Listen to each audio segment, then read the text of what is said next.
I've shown you how to make chenier tube in previous lessons, but not everyone's got drawer plates. So in this lesson I'm going to show you how to make small pieces of chenier tube to specific dimensions without the use of drawer plates. This time you're going to be using a swage block and some steel rods. Some of the JTS lessons require chenier tube, and it's not worth buying a small amount of tube, and a lot of suppliers don't actually supply the right size. And the thickness required for tube that you're going to set stones in should be over 1/2 mil thick. So check out this lesson and have a go. For this demonstration I'm using a 5mm round CZ, and I'm going to make a tube that the stone can be set into, so the diameter of the tube when it's done needs to be larger than the stone diameter, but not too large that the stone drops in. Now I recommend a thickness for this type of tube to be between 0.7 and 0.9 of a mil thick. I've got a piece here that's 0.8 of a mil, and I've got it 10 mil wide, so that's enough to make 2 settings easily. So what we need to do is work out the diameter to make it for this setting, and if I do the normal calculation of the stone diameter plus the metal thickness times pi, that will make me a tube that the stone will drop into. So it needs to be a little bit smaller, so what I'm going to do is just take the stone diameter and times it by pi, so disregard the thickness. So with that,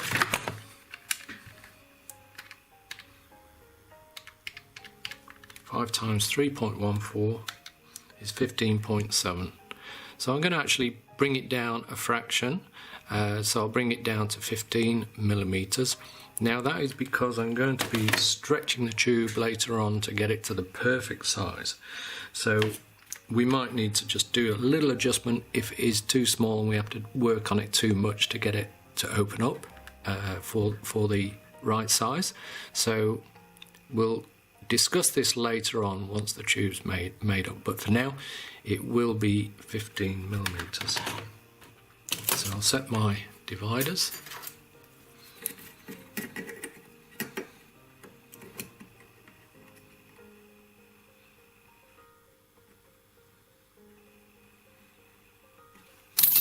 Made sure that this piece is perfectly squared so that the ends come together perfectly, so you can use your set square to do that and mark along. And I'm going to cut outside that line so that I can file up to it.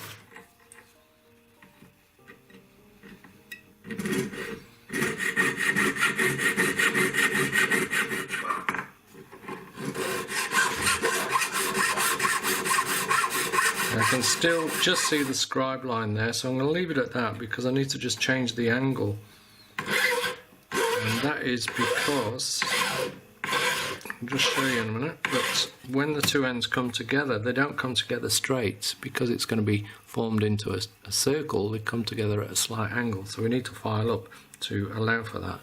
So that's the slight angle I've got, so I need to match that on the other side.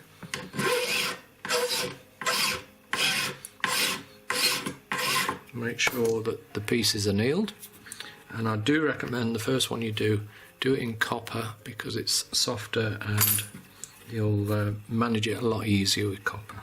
So this is the part that's going to be a little bit tough because you need to be able to start forming the tube by hand, and this can be quite tricky. You need a good sturdy pair of round nose pliers. You need to grip right at the end like so, and nice and firmly and nice and square, so it shouldn't be on an angle like that. Now if you haven't got the strength in your fingers, you can use the side of your bench peg to push it round, but make sure the angle is going, or you've got the metal at the right, you're pushing it the right way, so the angle's going that way, so I need to push into the angle. So I use my thumb, I can manage it, I've been doing this for so long that my fingers are stronger than my arms, but like I say, I'll show you how you can do it, and with copper you'll find it a lot easier, and of course with thinner metal you will too. So you just need to get the metal to start turning as best you can, and if you're really struggling, just get the ends bent up a little bit and you can use a hammer. I'll show you how.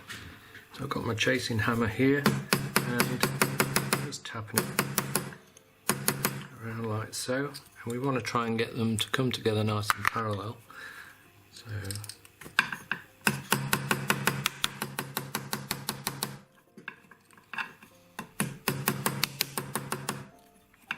on all these tool marks that we're putting on there, you can see that the ends aren't going to come together perfectly. This one's higher this way, that one's a bit lower, so I need to correct that now before I push them together anymore. And 10mm height for a tube is a good length because my parallels open up over that, so I can use them to do the tweaks and adjustments. So just squeeze it to counter that step that was there, and now it's nicely lined up. And if you've got a decent pair of parallels, now these haven't got teeth on the inside, I've got a pair that have got teeth, great for gripping, but they do cause a lot of damage. So you can use your parallels now to get the ends together, but what you want to do is make sure that the edges are curled around enough. So I'm going to squeeze it now this way. We want to create as perfect a tube as we can with the pliers.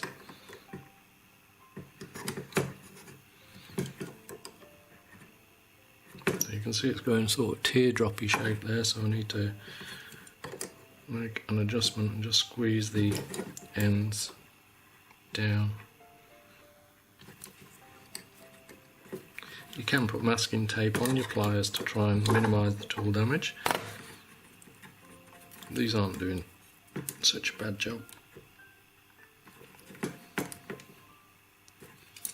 Now if your silver isn't annealed, it's going to keep springing back, but what we want to get it as tight together as possible.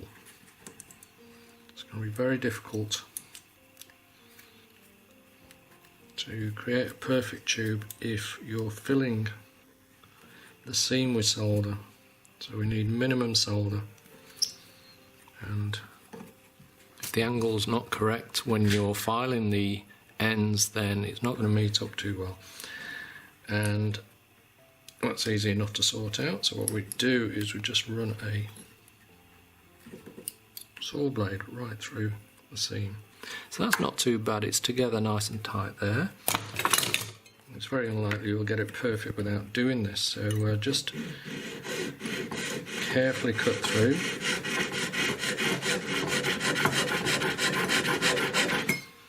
Make sure you're following the angle correctly, otherwise you're just going to make it worse. And cut all the way through. Blade's gone. It's okay, so now the joint is not only dead straight, nice and parallel, but it's perfectly clean because the saw blade cleaned it. So what I'm going to do, I'm going to actually put flux in there before I close it right up.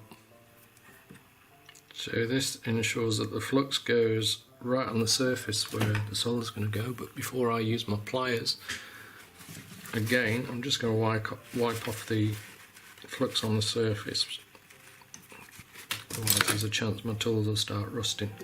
So now I'm going to concentrate and get that joint really tight. So I'm squeezing down on the edge, and you've got to really control the pressure. If you go too much, it's just going to slip off. So that's good, it's only gone down, you can see it's only gone down a fraction, but it's tightening up each time I do that. So I'll go to the other side and squeeze it nice and tight. See how we're going. I'll go a long ways now with my parallels. You can just see the seam at the top there, and squeeze carefully so you don't over squeeze it and it underlaps. And do the other side. Getting really tight now. Just need to line them up. So another squeeze, and there we go. Let's go back and do the other one. Now if it starts taking on an oval shape, it doesn't really matter. We're going to sort that out in a minute. Just need to line it up. So that's how it should look. That's really tight. See, it's lined up almost there. I'll just squeeze this end down a bit. And before you continue, just get a 3 square needle file and just run it along like so. That just cleans the very lip, and just put a little bit of flux on there. So now we're going to hard solder that. It's important that you use hard for this because this will probably be used for other projects. You're not just going to make a little bit of tube and do nothing with it. You're going to make settings or whatever. So you want to make sure that the solder is not going to run later on when you're using it. Now, solder is going to run better if you clean it with emery paper first. That gets rid of any grease that might be on there. And got a good section and a little bit of just in case there. Flux those. Now you can place it on the joint if that's the way you do things. I generally pick the solder up with my solder pick and then place it when I'm ready, but we'll do it this way. And then we've got to be on standby with the solder pick to make sure that it's forming in the right spot.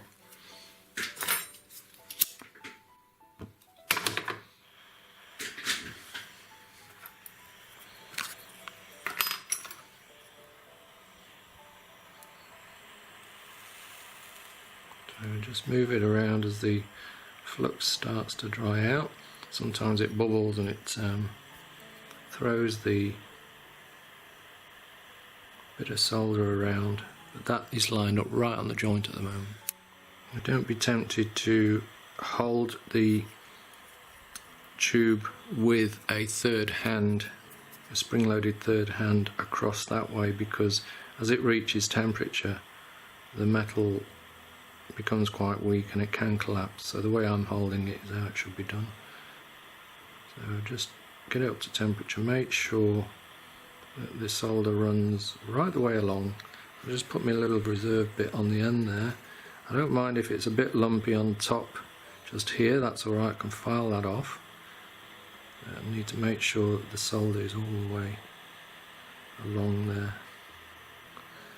Okay, that's good, I'll pickle that and we'll take a look. Okay, now I'll just get rid of any excess solder. I don't want to reduce the thickness anywhere, so I'm not going to worry about any tool marks just yet. It's just running along the seam.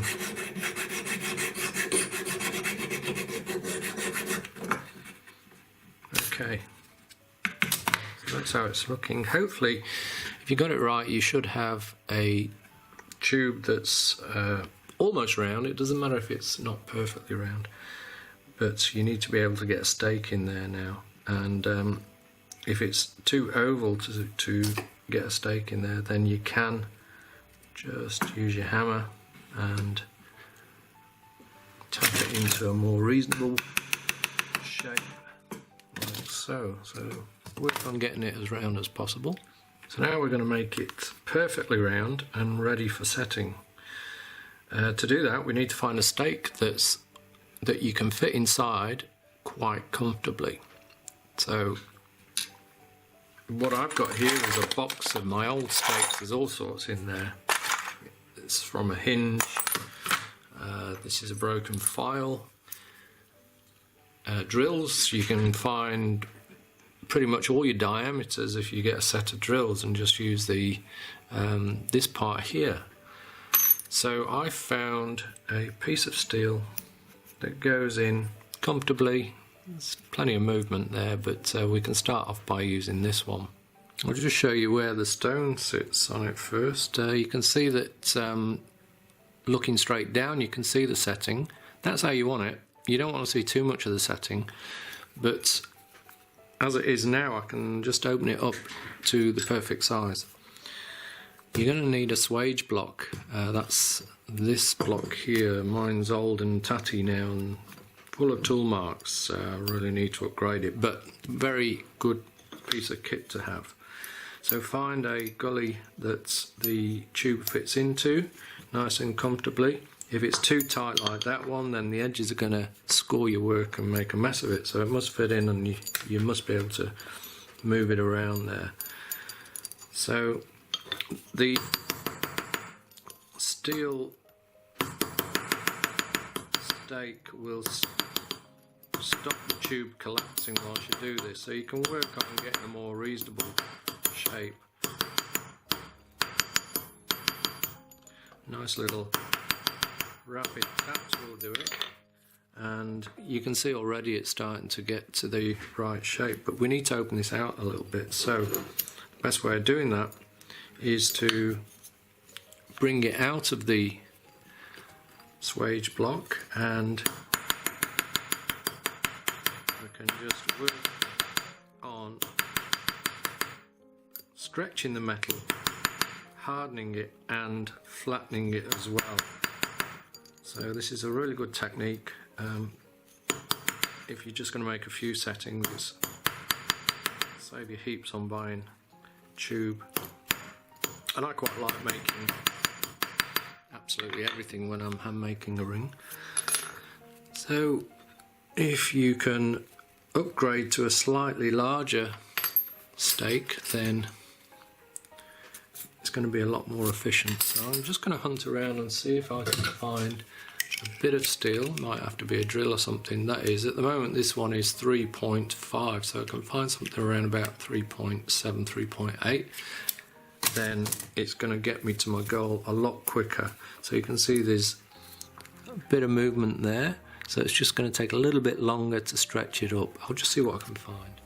My good old set of drills is provided for me, so I'll use this. It's just a smidgen bigger, but will make a difference.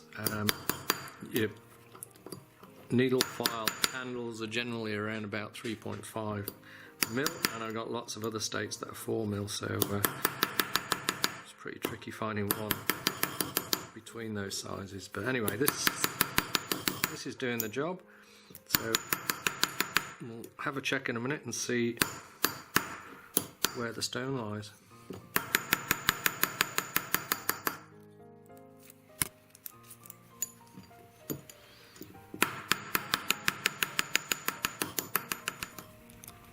Now I've worked it up so that this 4 mil stake is just about ready to go in. It's just starting to enter, so I can just slowly, carefully tap it in.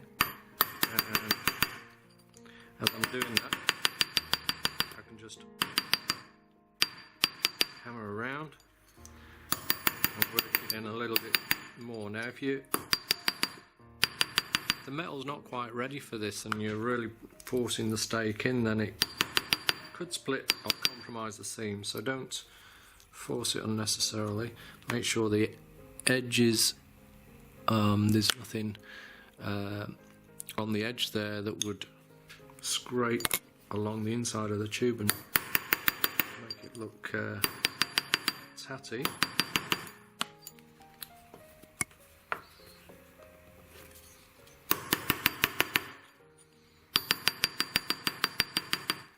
And once the stake has worked its way to almost to the end there, we can get it to pop out. So we'll just find a gully that just catches the edge of the tube and will allow the stake to come all the way through. So now you can see it's come through, and now that's really tight, but it's going to only take a few little taps before it loosens and it'll be stretched up to the right size. Make sure when you're holding it onto the surface there that you're holding it dead flat and not on an angle, otherwise it'll thin off one end and not the other. So the slightly larger stake makes it move to the right size very, very efficiently. So as you can see, it's stretched up nicely. So what I'm going to do is just file the end there, and then we'll have a look to see where the stone sits on it.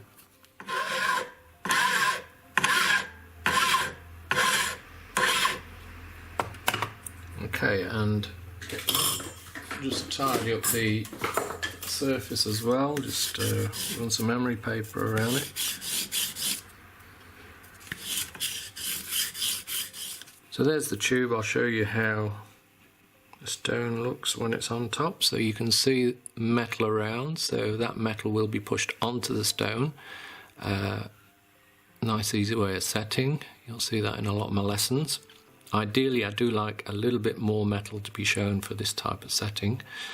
We know that the inside diameter of this is 4mm slightly over, because that's the size of the stake that we used.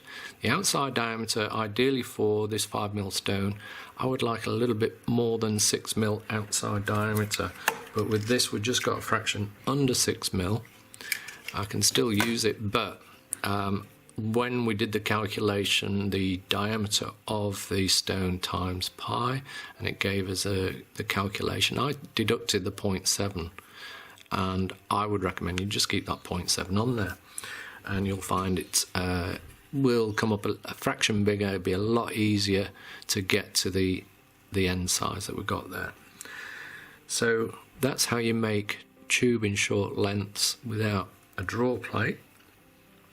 Once you make one or two, you'll find it a lot easier. You'll have a collection of stakes that you know which ones to use as you go.